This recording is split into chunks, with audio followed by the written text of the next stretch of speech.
Ka'bah sebagai kiblat kaum muslimin menjadi titik sejarah dalam perjalanan hidup manusia di muka bumi. Merupakan tempat ibadah agama yang paling lama di muka bumi sejak era Nabi Ibrahim yang hidup sekitar 2300 tahun sebelum Masehi. Bahkan beberapa riwayat menyebutkan 2000 tahun sebelum Nabi Adam diciptakan, Ka'bah sudah ada di kota Mekah sebagai daratan pertama yang muncul di muka bumi, meski fisik Ka'bah tidak seperti saat ini.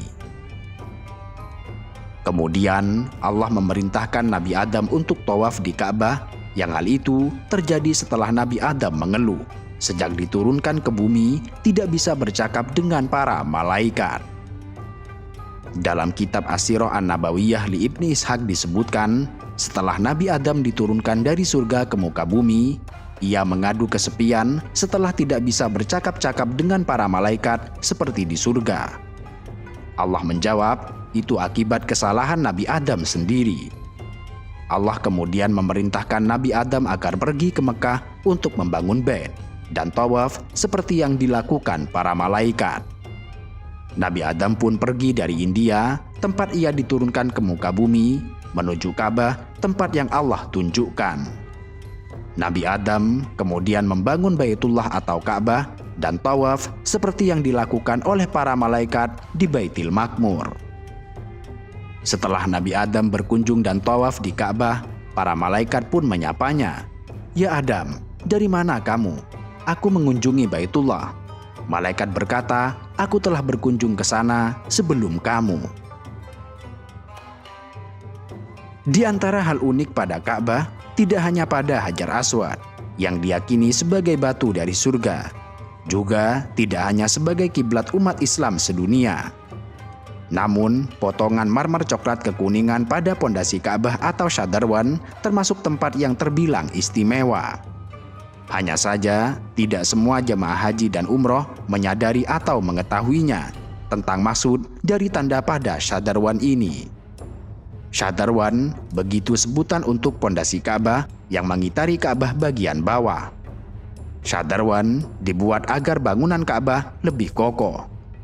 Konon, penahanan Ka'bah dengan Shadarwan sebagai penguat karena bahan pondasi Ka'bah dikurangi saat pembangunan kembali oleh suku Quraisy sebelum Nabi Muhammad diutus menjadi Rasul.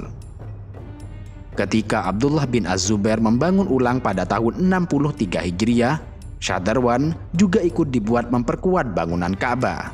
Termasuk juga saat restorasi terakhir oleh Al-Hajjaj bin Yusuf pada tahun 73 Hijriah, hingga Shadarwan dapat kita saksikan hingga saat ini. Terjadi perbedaan ulama soal status Shadarwan, apakah termasuk bagian dari Ka'bah atau bukan. Menurut madhab Hanafi, Shadarwan bukanlah bagian dari Ka'bah, sedangkan madhab Asy-Syafi'i, Shadarwan merupakan bagian dari Ka'bah karena ia melekat pada Ka'bah. Perbedaan ini berpengaruh pada keabsahan tawaf yang disyaratkan harus di luar Ka'bah. Menurut madhab Asy-Syafi'i, tawaf melewati bagian atas Shadarwan tidaklah sah, sehingga tawafnya harus diulang dari titik awal melewati Shadarwan.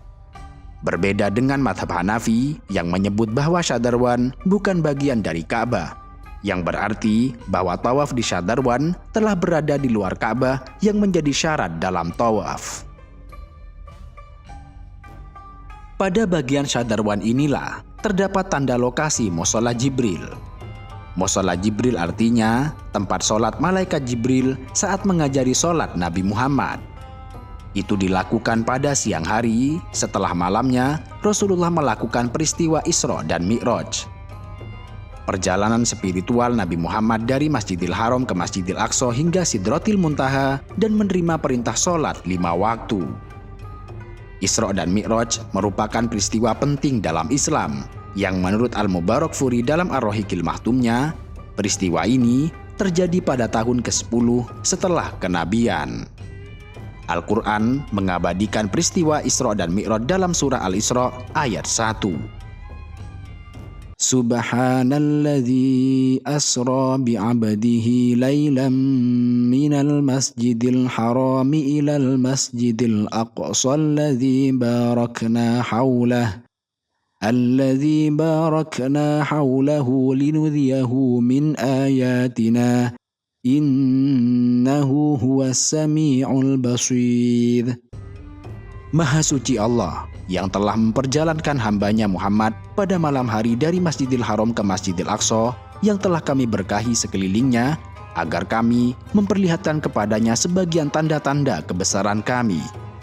Sesungguhnya Dia Maha mendengar serta Maha melihat. Pada malam Isra dan Mi'raj, Rasulullah mendapat perintah sholat 5 waktu. Sebuah kado istimewa karena perintah sholat didapat dengan bertemu langsung dengan Allah, bukan melalui wahyu yang dibawa oleh malaikat Jibril, sebagaimana ibadah lainnya. Siangnya, setelah menerima perintah kewajiban sholat, malaikat Jibril mengajarkan Rasulullah tentang tata cara sholat yang dimulai dengan sholat duhur. Rasulullah tidak sholat subuh di hari itu karena belum tahu tata cara sholat yang diwajibkan. Dalam beberapa riwayat disebutkan bahwa malaikat Jibril mengajari cara sholat Rasulullah dengan cara menjadi imam, sedangkan Nabi Muhammad bermakmum di belakangnya. Ibnu Abbas dalam riwayat Imam Ahmad bin Hambal mengatakan Rasulullah bersabda, "Ammani Jibrilu inda babil Ka'bah marrotaini." Malaikat Jibril mengimamiku di samping pintu Ka'bah sebanyak 2 kali. Hadis riwayat Ahmad bin Hambal. Dalam riwayat Imam Al-Bukhari juga disebutkan bahwa suatu hari Umar bin Abdul Aziz sholat asar agak akhir dari waktunya. Lalu Urwah berkata kepadanya, "Malaikat Jibril telah turun dan sholat mengimami Rasulullah SAW." Umar bin Abdul Aziz lalu meminta Urwah memberitahunya.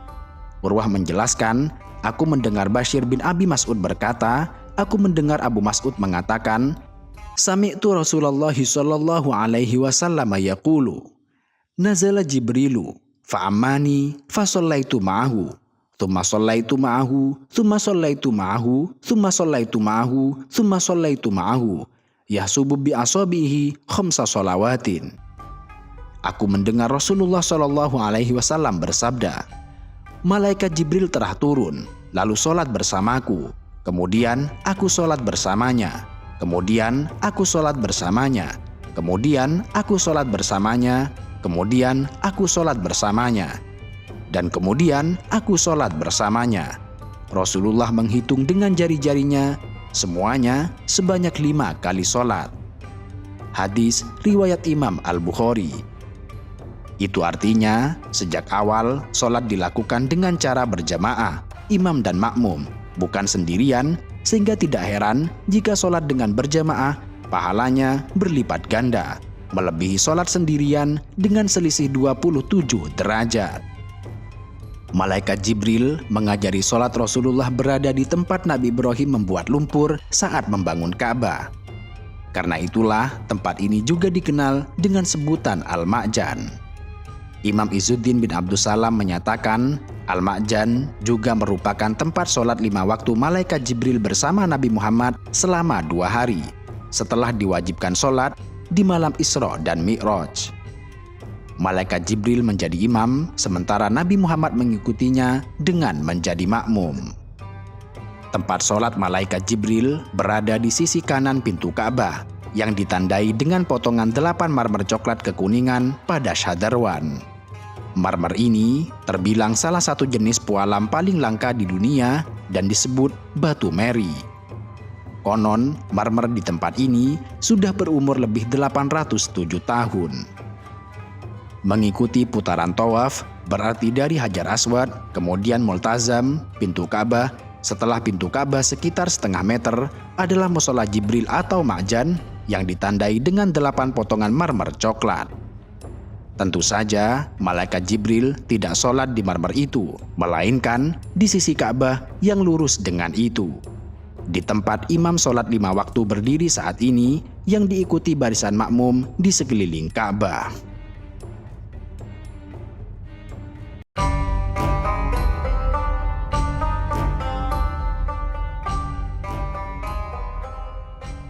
Jabal Rahmah adalah sebuah bukit kecil yang terletak di Padang Arafah sebuah tempat yang digunakan sebagai area wukuf dalam pelaksanaan ibadah haji.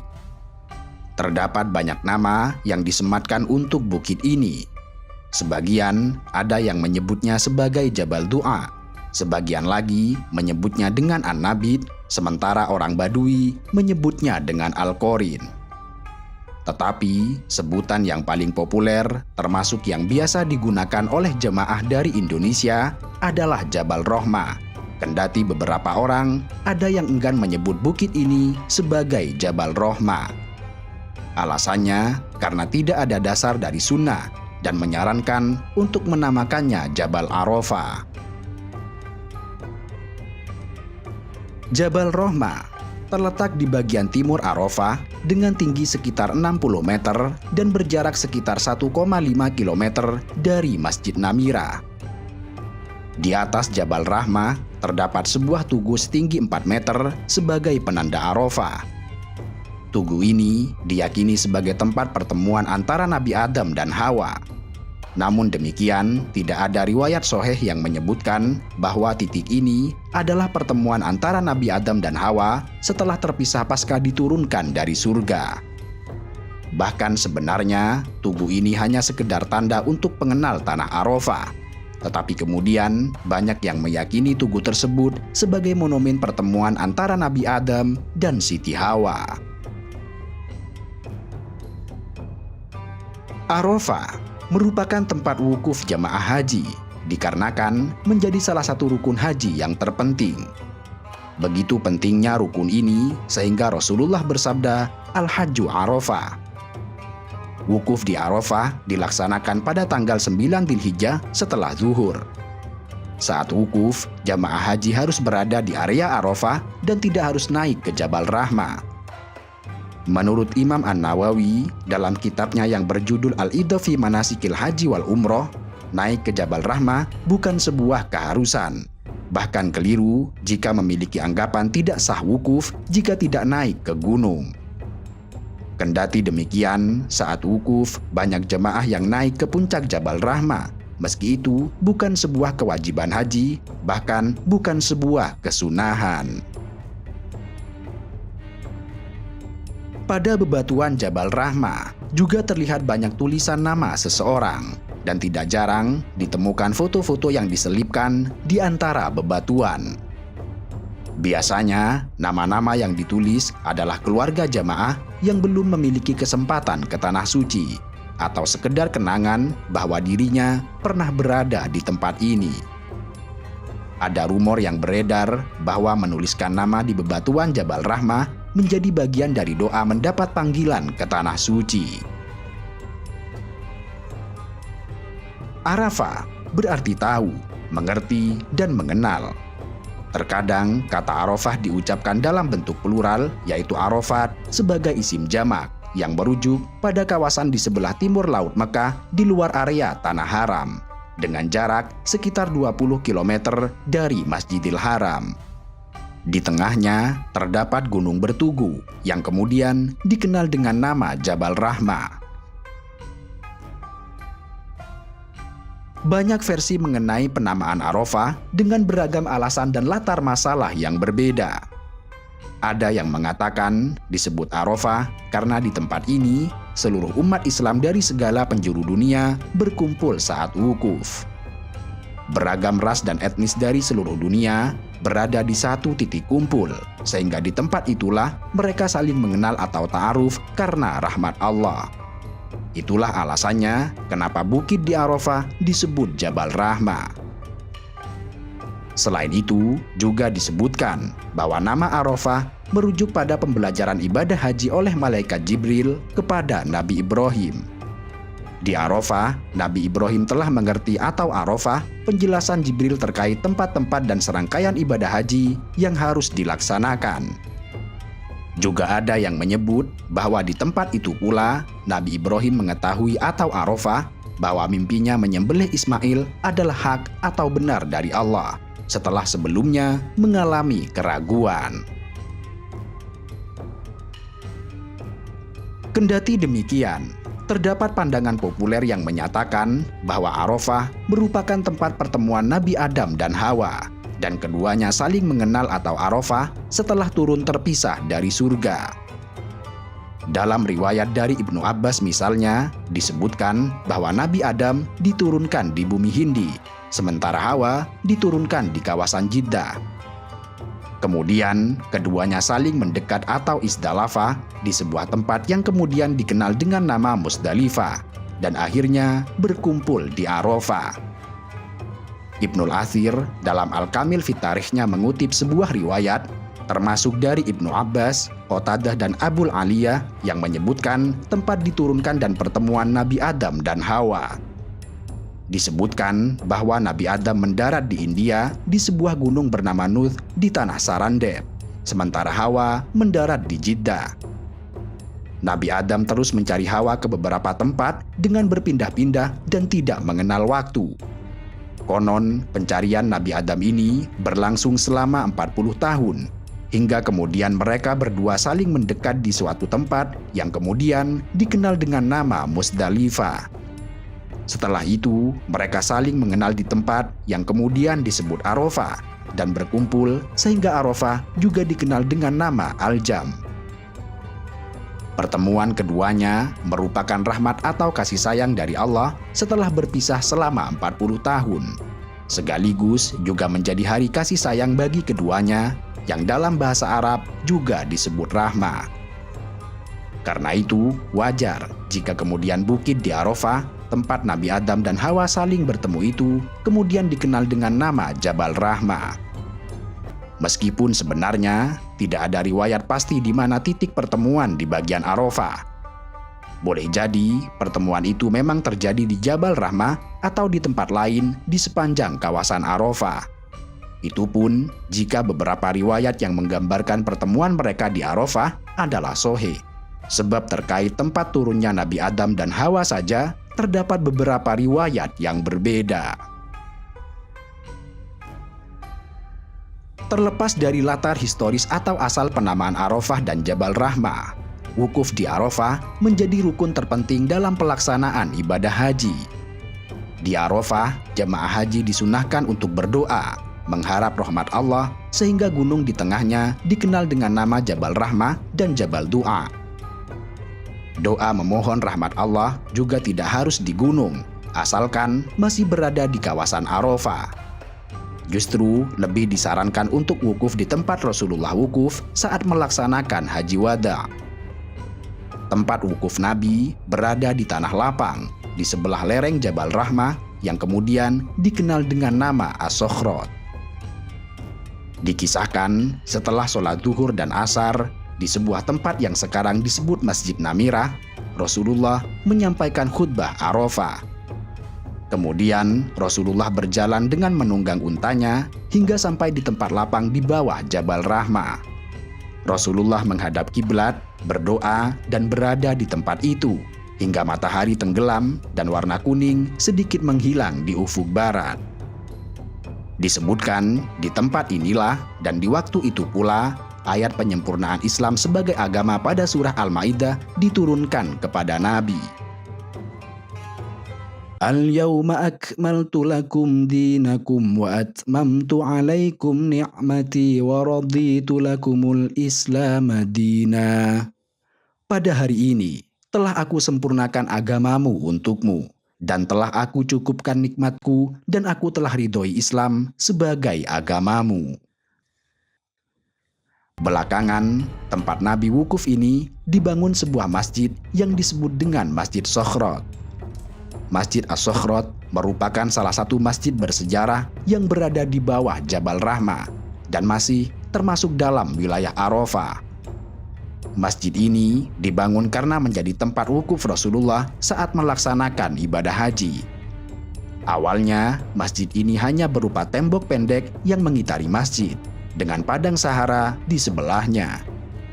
Hanya saja, tempat ini sudah dibongkar dan hilang, hingga tidak bisa ditemukan saat ini kecuali foto-foto lawas yang masih beredar.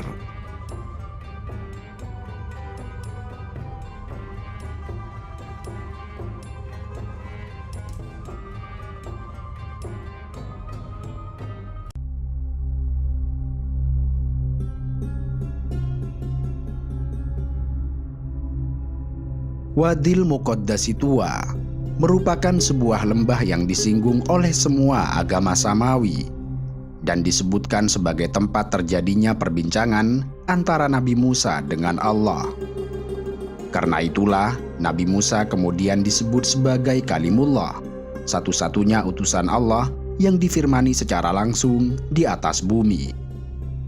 Dalam Al-Quran surat Toha ayat 12, Lembah Tuwa disebutkan oleh Allah sebagai tempat yang disucikan dan disampaikan langsung kepada Nabi Musa. Allah berfirman, "Inni ana rabbuka fakhla'na 'alaik, innaka bilwadil muqaddasi tuwa." Sungguh, aku adalah Tuhanmu, maka lepaskanlah kedua terompahmu, karena sesungguhnya engkau berada di lembah yang suci bernama Tuwa.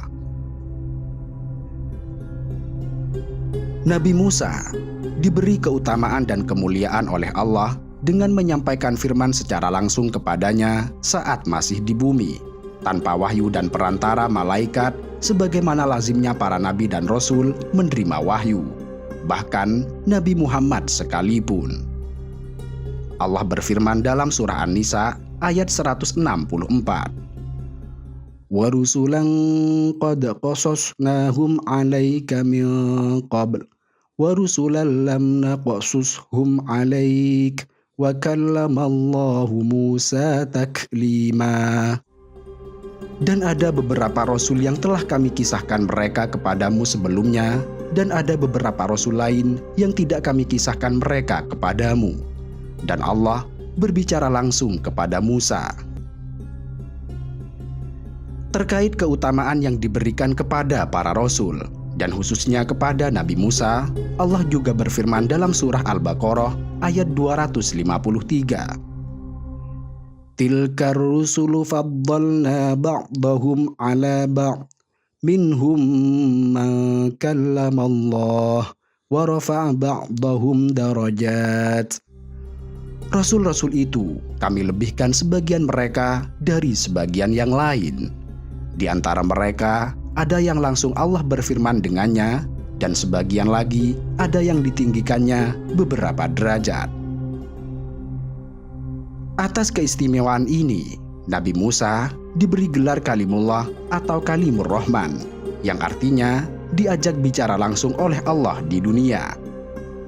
Kendati demikian, kemuliaan Nabi Muhammad tetap berada di atas Nabi Musa, karena Nabi Muhammad tidak hanya berbicara secara langsung, melainkan bisa bertatap dan berbicara secara langsung dengan Allah saat peristiwa Isra dan Mi'raj.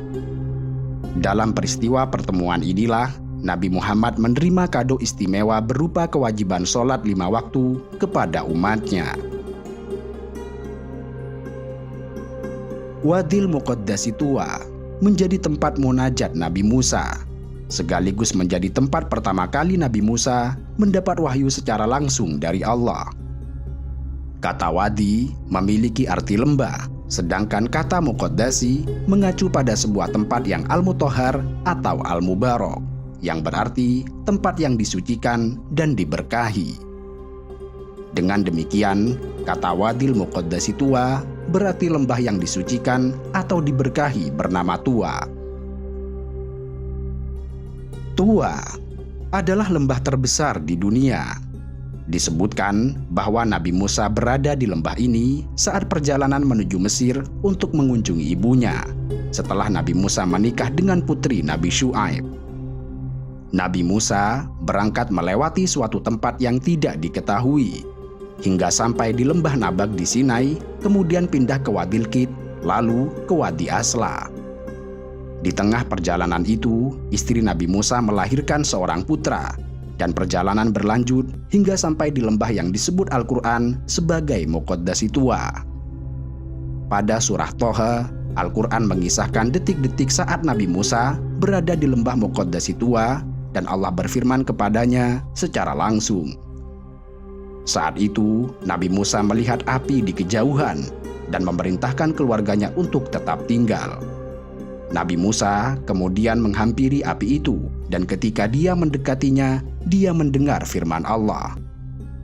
Allah berfirman dalam surah Thaha yang artinya, "Dan apakah telah sampai kepadamu kisah Musa ketika dia melihat api, lalu dia berkata kepada keluarganya, 'Tinggallah kamu di sini.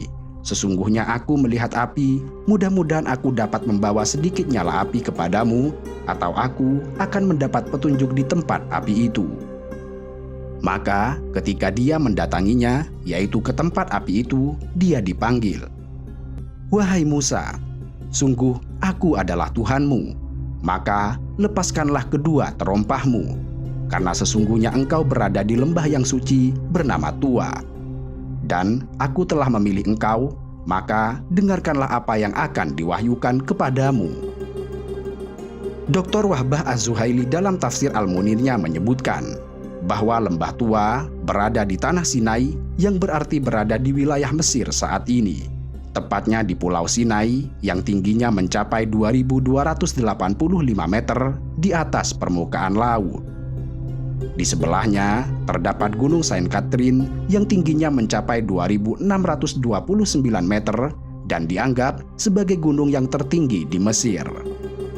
Lembah ini juga dikelilingi oleh pegunungan di semua sisinya, yang di dasarnya terdapat sebuah gereja. Saat ini, Lembah Keramat Tua dinilai sebagai salah satu tempat wisata yang banyak dikunjungi wisatawan, baik dalam atau luar negeri. Wisatawan biasanya mendaki pegunungan Lembah Muqaddasi Tua dengan beberapa cara. Di antara yang populer adalah dengan menaiki anak tangga yang terdiri dari 3.750 anak tangga yang disebut tangga penyesalan. Jalan ini dapat didaki pada malam hari dengan berjalan kaki atau menggunakan unta dan memakan waktu 2 jam dengan berjalan kaki. Wisatawan banyak yang mendaki pada malam hari, di samping menghindari sengatan matahari, juga agar bisa menyaksikan matahari terbit. Saat berjalan kaki, pengunjung akan melewati sejumlah pedagang yang menjual air dan makanan, kemudian mencapai amfiteater alami yang disebut Tujuh.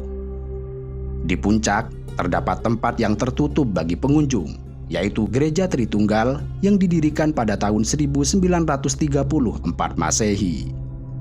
Tempat itulah yang diyakini sebagai tempat Nabi Musa menyuruh keluarganya agar menunggu saat melihat api. Saat tiba di Lembah Muqaddasi Tua, wisatawan akan terkesima oleh pemandangan indah dengan pegunungan yang mengitari lembah, dan banyaknya lembah yang menyuguhkan estetika alam ciptaan Allah, Zat Maha Indah.